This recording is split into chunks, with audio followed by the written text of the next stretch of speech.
নিজেকে জাগরণ সৃষ্টি করতে হবে, আত্মবোধ রাখতে হবে, নিজের বুদ্ধিকে ভারতের প্রতি অনুভূত ভূমিকা রাখবে। আপনাদের মধ্যে আমার আকুল 1984 সাল থেকে ছাত্র দলের রাজনীতি করেছি সক্রিয়ভাবে, তার আগে সমর্থক ছিলাম, কিন্তু রাজনীতিতে সম্পৃক্ত হইল। এই সংগ্রাম চেতনা উদ্বুদ্ধ হয়েছে, আল্লাহ রাব্বুল আলামিন আমাকে বাঁচিয়ে রেখেছে। আন্তরে যাওয়ার কথা অনেক আগে অন্তর্দ্বন্দ্ব আমাদের আমাদের প্রোগ্রামের ছাত্র দলের অস্তিত্ব ঢাকা বিশ্ববিদ্যালয়ে পারত, ছাত্রলীগ বিলীন হয়ে যেত। এই ছিল আমাদের সংগ্রাম, এই ছিল আমাদের যুদ্ধ। সেই যুদ্ধে সংঘর্ষে সেই শহীদুল আমার চূর্ণ মহবুল ইসলাম চূর্ণ, শহীদ ইসলাম চূর্ণ ভাই মহবুল ইসলাম চূর্ণ, সেই চূর্ণর মামলা খেয়েছিলাম। সেই চূর্ণর 20টি বছর মারা গেছিলাম, সেখানে শেখ হাসিনা আল্লাহ ফাঁসি দিয়েছিল। আপনারা 90 সালের সেই পত্রিকা দেখেন, ইত্তেফাক থেকে শুরু করে সেখানে নামগুলো নাম আছে কিনা, 5 জনের নাম প্রথম আসামি করা হয়, তারপরে 7 জনের নাম সংশোধন করা হয়। এভাবে বিভিন্ন মামলা মোকদ্দমা সংগ্রাম চেতনার মাধ্যমে জীবন থেকে আজকে আমি এক দীর্ঘ 18 বছর নাগরিকপুরে আপনাদের মাঝে অবস্থান করি। নাগরিকপুরে আন্দোলন করতে আমি মনে করি সেইখানে যে যুদ্ধ যে সংগ্রাম আমরা করেছি তার প্রেক্ষাপটে না। আমরা সবাই নাগরিকপুরে কেউ ভালো থাকি, কে একটু বিপদ করে, কে একটু ভালো থাকার চেষ্টা যারা তারেক রহমানের দিকে বলতে চায় দল মত নির্বিশেষে এই কথাটা দল মত নির্বিশেষে আমরা ভরে প্রত্যেকটা জায়গায় প্রত্যেকটা ঘরে উড়ান পরীক্ষার মাধ্যমে গ্রামে গ্রামে চালিয়ে যায়। এই যে সমাবেশ এই সমাবেশে আমাদের উদ্দীপনা বৃদ্ধি পায়, কিন্তু ভোটের চেতনা ভোটের আকাঙ্ক্ষা দিয়ে পায়। তার আপনাদেরকে আহ্বান জানাই, প্রত্যেকটা ওয়ার্ড কমিটি শুরু করে সেখানে বিএনপি, যুব দল, ছাত্র দল, কৃষক দল, স্বেচ্ছাসেবক, শ্রমিক দল সব সমন্বয় করে আমরা ভেদাভেদ করে ভোটের কার্যক্রম চালিয়ে এই ভোটের বার্তা পৌঁছে আমাদের অনেক দায়িত্ব আছে। 18 বছর যারা ভোট দেয়, অনেকে 18 বছর অনেক বৃত্ত হয়েছে, নানা ভোট সম্পর্ক আর কি ভালো না হারিয়ে গেছে।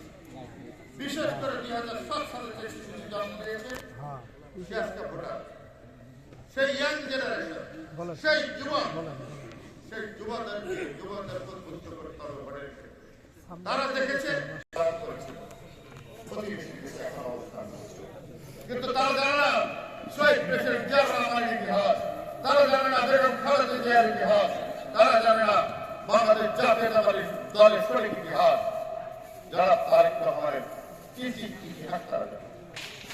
তাই আপনাদেরকে আহ্বান জানাই, আপনারা যুব সম্প্রদায় ছাত্র দল, বিশেষ করে ছাত্র দলের যুবক, তাদেরকে আমার বিনীত আহ্বান, তারা প্রত্যেকটা ইয়াং সেই যুবক নেতৃবৃন্দকে বার্তা পৌঁছে দাও, তাদেরকে দলের কথা বলো, ওই নিপীড়ন নির্যাতনের কথা বলো।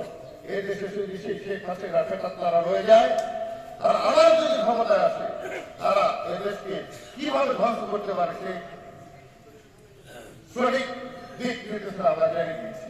কিন্তু এই ফ্যাসিস্ট সরকার আরেক ফ্যাসিস্ট বর্তমানে বাংলাদেশের ষড়যন্ত্র রসায়ন সৃষ্টি করে বাংলাদেশের গণতন্ত্রকে, বাংলাদেশের জাতীয়তাবাদ চেতনাকে রুদ্ধ করতে চায়, সেই কাল খাওয়া সম্পর্কে আপনারা সতর্ক থাকবেন। ইতিমধ্যে দেখেছেন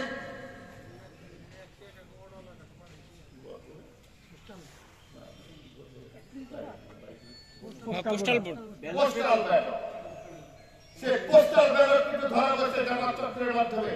জামাত চক্রের মধ্যে তারা কি করছে? তারা করছে সারা বাংলাদেশে তাদের জনপ্রিয়তা নাই, তারা ঢাকাকে দখল করতে চায়। আপনারা কি জানেন কিভাবে সেটা হচ্ছে? ওই বিভিন্ন প্রান্ত, কুষ্টিয়া, ভোলাবাড়ি, অমুক রাজশাহী, যাই হোক, সেখান থেকে ভোট কালেক্ট করে ভাঙায় ট্রান্সফার করে। সেখানে কি ঠিক করেছে ঢাকা দখল করতে চায়। ঢাকায় যদি দখল করতে চায় মনে করেছে সারা বাংলাদেশ তাদের অবরুদ্ধ তাদের কাছে মাথার উপর। বাংলাদেশের জাতিরা হচ্ছে করে যারা বিশ্বাস করে, শেখ প্রেসিডেন্ট জিয়া রহমানের আদর্শকে যারা বুকে লালিত করে, আমাদের বড়ুয়া প্রধানমন্ত্রী যারা বেগম খালেদা জিয়ার আন্দোলন এবং সংগ্রাম চেতনার কথা যারা উদ্বুদ্ধ, তারা সেই বিপদগামী শক্তিকে ষড়যন্ত্রকে কখনোই বাংলাদেশের মাটিতে দাঁড়াতে দেবে না বলে আমি বিশ্বাস করি। তাই আপনারা ঐক্যবদ্ধ হন। শুধু নিজেরা ভোট দিলাম, নিজের গ্রামে দিলাম যথেষ্ট না ভাই।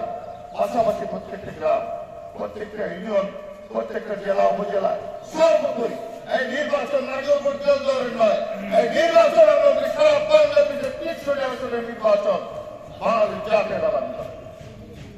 আমরা যেখানে আপনি থাকি না করো, আমরা আজকে দেখলাম কুড়িগ্রাম আমাদের বিএনপির প্রার্থী হয়েছে, ওদেরখানে আত্মীয় স্বজন থাকলে আমাদের সিলেট, আমাদের চিড়িয়াখানা বিভিন্ন আত্মীয় স্বজন তাদেরকে বার্তা বসে দেওয়া ধান হিসেবে ভোট দেওয়া। কারণ নাগরিক দল আসন নিয়ে কি সরকার গঠন করতে পারে না। 151টি আসন থাকতে হবে, তারপরে সরকার গঠন করতে পারে। কিন্তু আমি মনে করি এই 151টি আসন আমাদের জন্য যথেষ্ট না। আমাদের পরিসর পল্লী বৃদ্ধি করতে হবে। আমরা দীর্ঘদিন নির্যাতিত হয়েছি, আমরা ঘরে থাকতে পারিনি, আমরা ব্যবসা বাণিজ্য করতে পারিনি, আমাদের চাকরি হয়নি। সেখানে তারা প্রশাসনকে ব্যবহার করে সমস্ত চাকরির দায় দায়িত্ব ষড়যন্ত্র করে তাদের চাকরি দেওয়া হয়েছে। আমরা যুব সমাজ দেখা কিন্তু আমাদের একটি দফা কর্মসূচি যারা তারেক রহমান কর্তৃক, সেদিকে আপনাদের জানা আছে, কয়জন জানেন? খুব কম লোক আমরা পড়ি। তাই কৃষির তারিখে নেতৃত্ব পোষণ করলাম আমাদেরকে গ্রাম সভা। সেখানে কৃষক, সেখানে মনোমজুর, সেখানে বৃদ্ধ, সেখানে শিক্ষা, বিভিন্ন শিক্ষা, স্বাস্থ্য, সংস্কৃতি সমস্ত সকল এলাকা আছে। আমাদের জ্ঞান ধারণা আমরা সবাই বক্তব্য দিই। এটি কি যথেষ্ট হল? সরকারের সম্পর্কে জানতে হয়। আমাদের দলীয় প্রধান কি বলছেন, কি বলবেন, সেই সুযোগ বসার চিন্তা করে আমাদের কথা বলতে হবে। সেক্ষেত্রে আমাদের ভূমিকা কতগুলো হয়। আমরা এতগুলো লোক একটি দফার একটা কাঠামো করতে পারবো। তার পরবর্তীকালে যারা তারেক রহমান আত্মসত্তা আরোপ করেছে, আত্মিক দফা, সেই শব্দগুলো পরে ফলপ্রসূ সবকিছু খুঁজে পাবে। তো যাই হোক আজকে সেই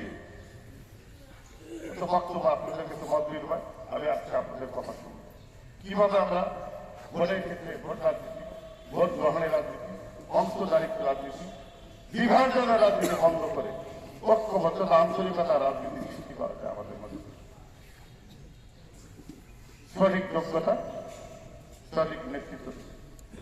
কেউ কেউ মনে করে পদে লেলিহা, আরে যোগ্যতা থাকলে পথ তোমাকে বুঝে নেবে। পদের বিষয়ে শুনবো না, আমরা যোগ্যতার বিষয়ে শুনবো। তাই বলি যোগ্যতা অর্জন করে গণতন্ত্র কাকে বলে, নাগরপুরে তেল দরে প্রত্যেকটা অঙ্গ সংগঠন শুরু করে জাতীয়তাবাদী দল বিএনপি শুরু করে গণতান্ত্রিক প্রক্রিয়ার মাধ্যমে আগামী নির্বাচন করি হবে। এখানে কোনো ডাক্তার হবে না। আমি চেয়ারে থাকতে পারি না পারি, কিন্তু আমার সততার কাছে আমি হার মানব, অন্যায়ের কাছে হার মানব। সততাকে হৃদয়ে ধারণ করে পালন করে বাংলাদেশ জাতীয়তাবাদী দলের সমস্ত সংগ্রাম সহযোগী সংগঠন সহ সারা বাংলাদেশের সাধারণ মানুষ, যারা খেটে খাওয়া মানুষ, মেহনতি মানুষ, বারবার ধার সৃষ্টি করতে বিজয় অর্জন করে, তাদের সমর্থিত ভালোবাসা দিয়ে আমি আগামী দিনে আপনাদের পথ করব। আমি আগামী দিনে আপনাদের পথে থাকবো ইনশাআল্লাহ। আমি একা যথেষ্ট না ভাই, আপনারা সর্বপরিসরে এই ভালোবাসা, সেই আবেগ, সেই সাহস, সেই সততা, সেই নিয়ম, সেই নীতি এবং নীতিমালার আলোকে যদি একসাথে বছরই কোনো বাধায় আমাদের কাটতে পারবে না। আমরা দুরন্ত সৈনিক, আমরা দেশের বেগম খালেদা জিয়ার যোদ্ধা, আমরা শহীদ প্রেসিডেন্ট রহমানের যোদ্ধা।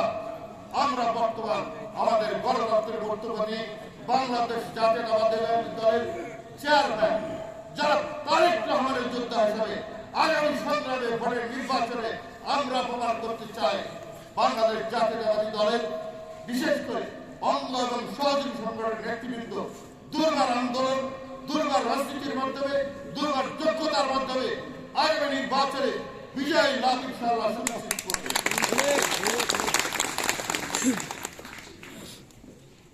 তাই আজকে আরেকটা কথা বলতে চাই, সেটা হলো আমরা যারা বিয়ে করতে চাই সেই ভাই যারা শরীরের মধ্যে ঘাট করে